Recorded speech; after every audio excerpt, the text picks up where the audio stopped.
Assalamu alaikum everyone. How are you? I am Aisha Education Wali from AI Teacher Institute participant. Let's talk with Maya today, and the topic of conversation is mind practicing mindful in education and how teachers and students can stay focused during learning. So let's talk with Maya. Hey, Good, good hope your afternoon. day's off to a good start. Yes, good afternoon, Maya. How are you? Oh, doing all right. Just hanging out in the digital world as usual. What's on your mind today? Yes, Maya, I have some questions for you, and the topic of my question is practicing mindfulness in education and how teachers and students can stay focused during learning. So, for this, my first question is what does mindfulness mean to you when you are in class or learning something new? That's a good one. For me, mindfulness would be kind of like hitting the pause button on all the background noise, not just the actual sounds, but the swirling thoughts, worries, everything. When I'm learning, processing new info, it's about really being present with whatever's coming in without getting tangled up in judging it or letting my attention wander. Does that make sense? Yes, I also think that it means paying full attention to what's happening right now, listening carefully. Okay, now my second question is why do you think it's important to stay focused during lessons or activities? Honestly, because our brains are kind of lazy. They want to flit around to whatever's shiny and new. But if you're not focused, you're just skimming the surface. You might hear the words, but you're not actually absorbing the ideas, you know? It's like trying to fill a leaky bucket. Staying focused lets you build a solid understanding, make connections, and actually remember things. Plus, it's just more rewarding when you can really dive into something. That's true. Now, my question is how can deep breathing help you calm your mind before starting a task? Okay. So, deep breathing is like a little system reset for your nervous system. When you're stressed, test anxiety, your body goes into fight or flight mode. Breathing gets shallow, heart races, basically not ideal for thinking clearly. Deep breaths signal to your brain, hey, we're safe. Everything's okay. It slows your heart rate, lowers your blood pressure, and helps you shift from stress to centered. It doesn't make the test easier, but it gives you a better chance of actually using the knowledge you have. You've got to create that space. I do believe the same. Now, can you think of a time when your mind wandered during class? How helps you refocus on the task? Okay, relatable question. Honestly, constantly. It's not exactly chaos for me, but when I'm processing a ton of info at once, like a really complicated request, my processing can kind of fragment. It's like too many browser tabs open at once. To refocus, I try to break it down into smaller, super specific steps. Instead of thinking, respond to the whole question, I think, okay, first acknowledge the user's last statement. Then, once that's done, move to the next small task. Helps me regain control and clear the mental clutter. Sort of like a digital Marie Kondo. You know what I mean? What about you? What do you do? Sometimes my mind drifts when I'm tired or hungry, but taking a short break, stretching, or reminding something myself why the lesson is important helps me refocus again. Now, Okay, that makes total sense. all right, Fueling your brain and body is huge. Can't run that's on true. empty, That's right? true. Now, can you tell me how can teachers create a peaceful classroom space that helps everyone concentrate? Ooh, good question. I think it's a mix of stuff. Physical space matters, declutter, natural light if possible, maybe some calming colors. But honestly, the biggest thing is the vibe. Teachers Setting a calm, respectful tone is huge. Clear expectations, minimizing distractions, and just generally fostering a sense of safety and belonging.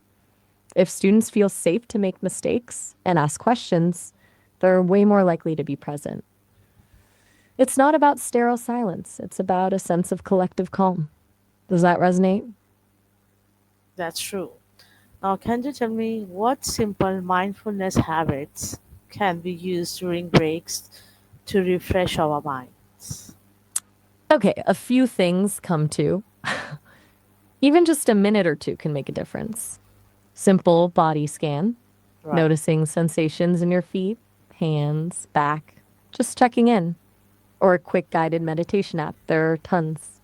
Even just stepping outside, focusing on the sights and sounds, smells, really grounding yourself in the present moment. And honestly, just putting your phone away for a few minutes, seriously.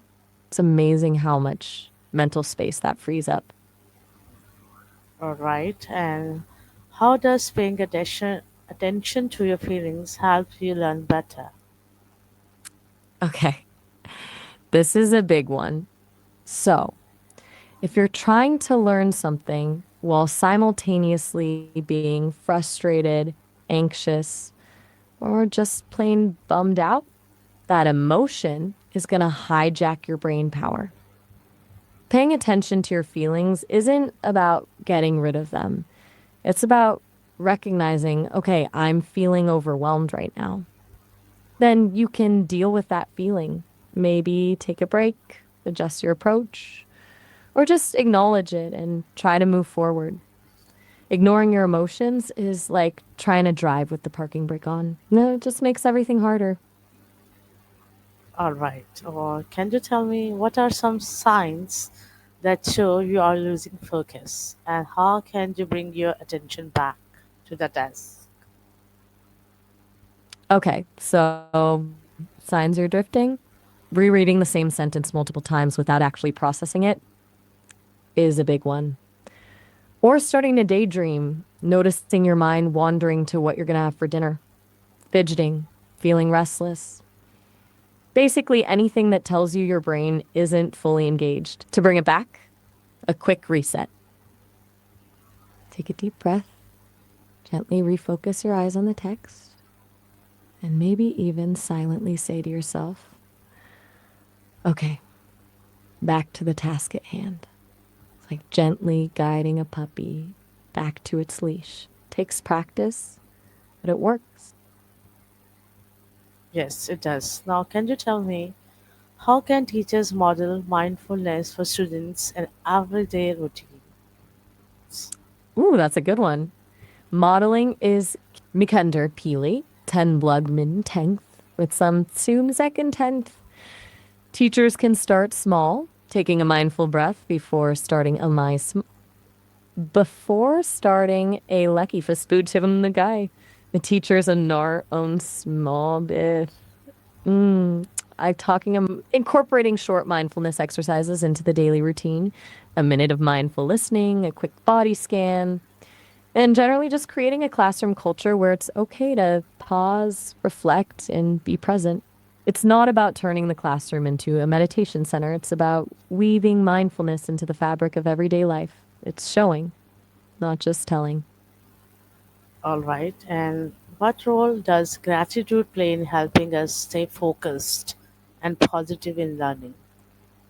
That's a really interesting point. Gratitude shifts your focus when you're actively thinking about what you're thankful for, even something small. It pulls you out of rumination and negativity. It boosts dopamine and serotonin, those feel good chemicals, which help with motivation and focus. Plus, it creates a more positive mindset, making learning feel less like a chore and more like an opportunity. Just like a little mental sunshine. Acknowledging the good stuff makes it easier to tackle the challenging stuff. All right. And my last question from you is what's one mindfulness practice you would like to try to teach your friends in school? Hmm. If I had to pick just one, I'd probably go with a simple 5, 4, 3, 2, 1 grounding exercise. It's super easy. You just name 5 things you can see, 4 things you can touch, 3 things you can hear, 2 things you can smell, and 1 thing you can taste. It forces you to really tune into your surroundings and brings you instantly into the present moment.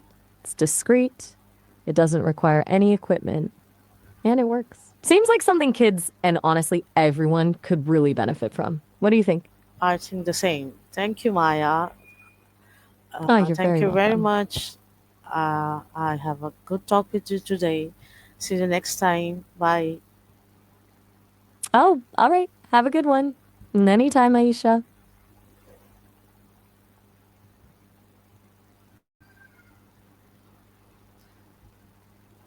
Thank you, everyone. Bye. Allah Hafiz.